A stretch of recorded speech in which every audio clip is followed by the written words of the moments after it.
the definition of self-responsibility was all about the desire. So we need to write the word desire down. And it starts with desire, and it was desire for a number of things, wasn't it? It was desire for self-awareness,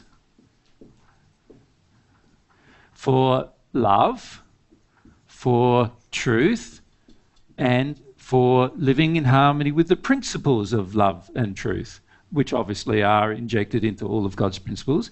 And then it was also about desiring to actually express yourself.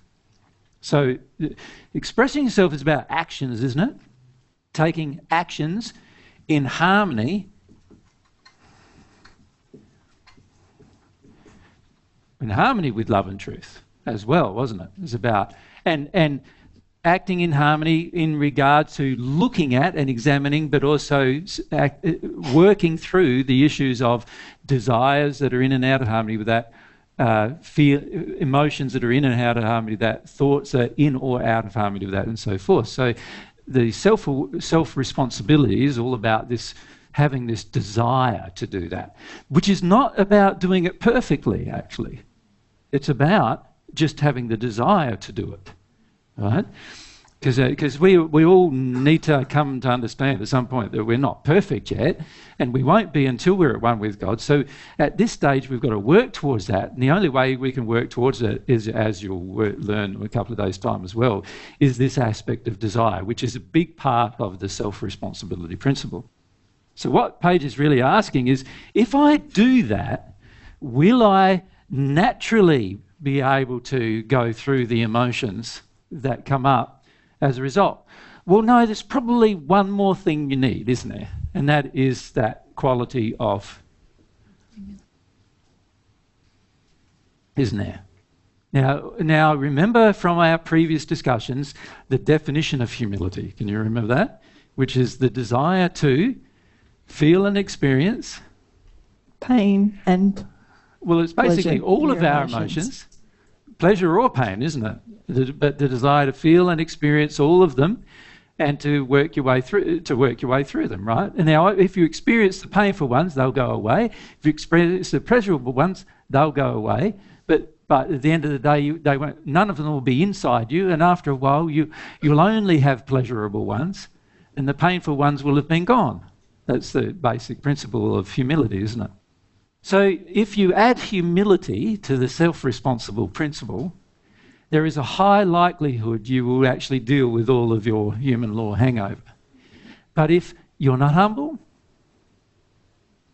or you don't have a desire, you will not. And it's guaranteed you will not. Yep. Now, God still works with that even. So God's still going, okay, you've decided that you don't want desire, so let's cross that off the list as to what's available to you. Right? And you've decided that you're not going to be humble, so I'm going to cross that off. And he's still going to do some more things for you. Right? He's going to use the compensatory parts of the principles to actually force the will into still recognising this problem sooner or later. You follow? But it's just going to be a very long-winded and painful process for you if you do that. Does that make sense? The reality is, if you engage desire with humility, you will actually find that you'll progress very rapidly. But if you resist one of those two things, you resist desire, resist humility, which is a very important part of this process. If you resist those two things, the only thing you have left is to be beaten around by the law. That's the only thing you have left.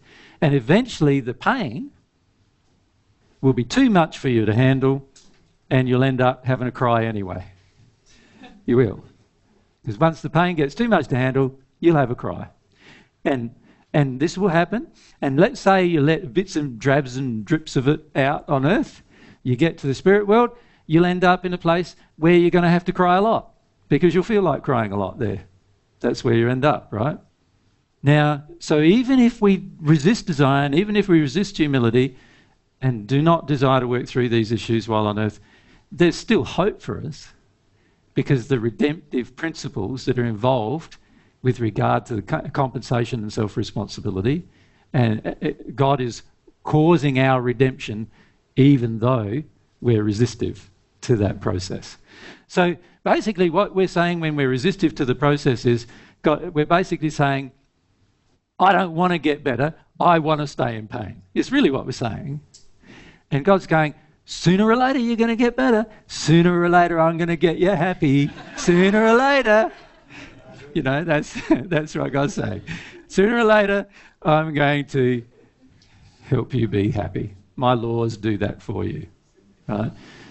Now, isn't that really nice, like, of God to do that, even though we're all with this resistance and so forth? So that's something to bear in mind. But you are dead right. Desire, obviously, shouldn't be crossed out on our list. It should be something we engage. And humility is something we also need to engage if we're truly going to deal with these problems that we've identified in the hangover.